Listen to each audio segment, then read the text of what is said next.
Hello, this is Kathy Gray, Social Media Marketing Strategist for Pole Position Marketing, and today we're going to be talking about how to find your customers on social media and how to choose social networks for your business.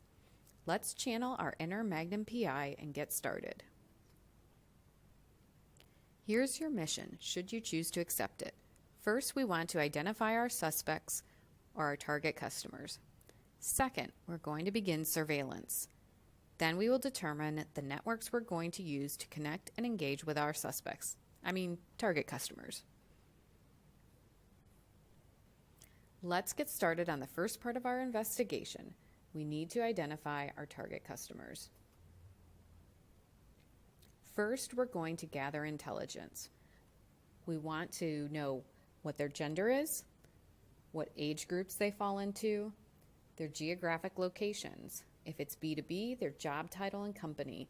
We want to know their interests, their goals and challenges, words and phrases that they use, and how they describe themselves. All of these pieces of information are going to help us locate them online.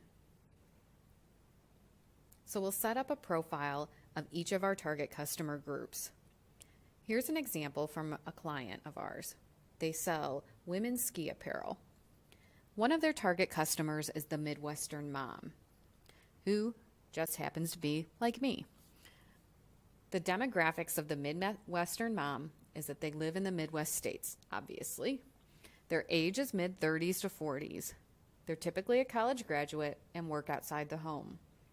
Some of their goals and challenges are finding more time to spend with their family, finding more time to enjoy the outdoors and get out from behind the computer and out of the office. Their interests are light outdoor activities, gardening, family, and do-it-yourself home decorating projects. Now we need to fill in the last piece of the puzzle and determine which social networks they use. You can visit the library of polepositionmarketing.com to download a buyer persona worksheet which will help you profile your customers. All right, let's go ahead and call TC and get him to bring round the chopper. It's time for a little social media surveillance. Where you think your customers hang out on social media or the internet might not always be the case. We're going to take a look at the demographics of the major networks and how to locate your customers on them. Our first location of interest is Facebook. Facebook is the largest and most popular social network. It's the Google of social media. It's primarily B2C, but B2B is finding it increasingly more useful. 65 plus is the fastest growing age group. 18 to 29-year-olds have profiles, but they may not be as active. They are spread across more networks than older generations.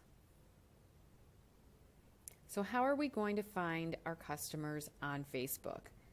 Facebook is one of the quickest networks to find your current customers. Through Facebook Ads Managers, you can create custom audiences. Create a tracking pixel and install it on your website. The pixel will track all visitors to your website and match them to their Facebook user account. You can also upload email lists and phone lists of current customers. A high match rate is a good indication that this is a network you should not ignore. If you get a low match rate, then you may want to skip Facebook. B2B businesses won't have as high of match rates with email and phone lists because people tend to sign up for social media with their personal information. But there's still a good chance Facebook will be able to match a considerable amount of your website's traffic to their Facebook user accounts. LinkedIn is the largest and most popular B2B social network. Users tend to be college graduates and have a higher household income than other social networks. It is the only network more popular with college grads than 18 to 29-year-olds. You're not going to be able to match your website visitors or upload an email list, but there are still ways to determine if your customers are on LinkedIn. If you use Gmail, Rapportive is a great tool for matching email addresses to LinkedIn user accounts. It can be a time-consuming process, so it's best to take a random sample of contacts from your database. Copy their email addresses and place them in a new email in Gmail. Hover over the email addresses with your mouse, and in the right sidebar, a profile will pop up showing a link to their LinkedIn profile and Twitter account if the service can match them. You can also search LinkedIn by job title, company, and location. Look for LinkedIn industry groups that your target customers may belong to and see how many members and how active the group is. For example, associations, industry publications, and other local organizations like chambers of commerce or local societies of PRSA and other associations like that are a great place to start. Twitter is useful for both B2C and B2B.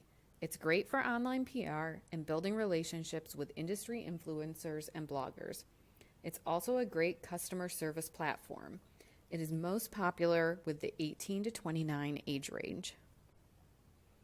As mentioned with LinkedIn, you can use Reportive in Gmail to see if your customers have Twitter accounts. You can also search keywords, hashtags, and locations to find your customers. Much like Facebook, in Twitter ads, you can create an email audience by uploading your customer list. It will match the email addresses to Twitter user accounts. This can be an especially effective way to see if your customers are on Twitter. Pinterest is primarily a B2C network and female-dominated. It continues to increase in popularity with all age groups. Pinterest users tend to be more educated and have a higher income than the typical social media user. It is more difficult to research your customers on Pinterest than other networks. You can take a slice of your customers and spot check names, but that can be time-consuming. Look at your competitors' followers, or find bloggers in your industry that use Pinterest and are active on the platform, and take a look at their followers and see if their followers match your ideal target customer. Above all, ask. If possible, ask your customers if they use Pinterest. Instagram is also heavily B2C with slightly more female users. It's extremely popular with younger users, but the 30 to 49 age group is steadily increasing. Interestingly, Instagram has a higher adoption among minorities than other networks. Instagram is somewhat like Pinterest in that it's a little tougher to find your audience through spot checking names, looking at competitors and bloggers' followers, and asking your customers. But what Instagram has that Pinterest doesn't is a healthy use of hashtags. Hashtags are heavily used on Pinterest posts and can be easily searched through iconosquare.com. Search your brand name, product name, and keywords people use to describe your products and services. Iconosquare will give you the volume of posts tagged with those keywords, which is a good indication if your product and service is being talked about and shared on Instagram. Now we're in the final stage of our investigation, and it's time to make some decisions. Yes, Magnum PI, I'll connect with you. We need to complete our customer profiles and, based on our surveillance, outline which social networks each target customer is active on. You will have more than one target customer, and some target customers will trend to one social platform versus another. Take a look at the networks and rank them in order of importance. You'll want to start with the top network. Master that and then move down your list. It's better to be awesome on one network than terrible on 5. Have questions or thoughts? Give me a shout. You can find me on Twitter at KAGray or email me at Kathy@polepositionmarketing.com. Thanks for tuning in.